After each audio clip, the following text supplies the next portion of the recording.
Hi, welcome to valuationpodcast.com, a podcast and video series about all things related to business and valuation.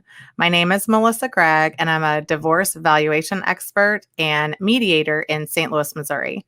Today, we'll discuss why valuation expert opinions differ and the value of a rebuttal expert with Matt Stelzman, an expert in forensic, litigation, and valuation work in Chattanooga, Tennessee, who also serves clients in Atlanta and around the country. Ask questions, follow the rabbit trails that come up during your questioning, because that's an important part of the litigation case is the discussion with the client, understanding why they're in litigation, what happened, and then based upon your experience doing this work with other clients, applying those specific aspects to this case and saying, well, okay, we did prejudgment interest in another case.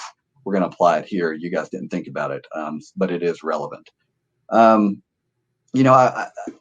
Another story, I have a friend who I used to work with who is no longer at the firm that we both used to be at. And he called me up recently and said, hey, and it's funny because the first thing when I answer the phone, I'm like, hello. And he's like, have you ever felt like you're on the wrong side of a case?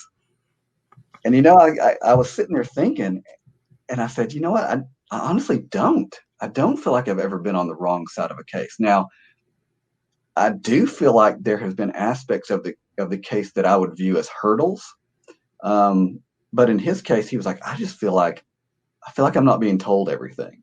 And I said, okay, here's what you need to do. You need to first understand from the attorney what your role is. You need to understand what your scope is, because his issue was he wasn't receiving the information he asked for.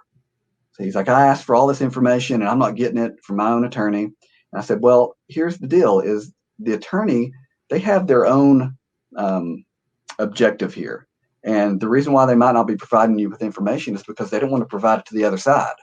So if that hasn't been produced yet, they're not going to give it to you. And if that's the case, then you need to go back into the attorney and say, the scope of my testimony has changed. I can't testify on something that I don't have information for. And if your intent is to not give me this information because you don't want to provide to the other side, I understand that. But we need to change the scope of my testimony. And so I believe that that's what he did. I don't think I followed up with him yet. But in that case, the attorneys have different objectives than you might as an expert. So talking with the attorneys and understanding what the scope is for your role in that case is a very, very important thing.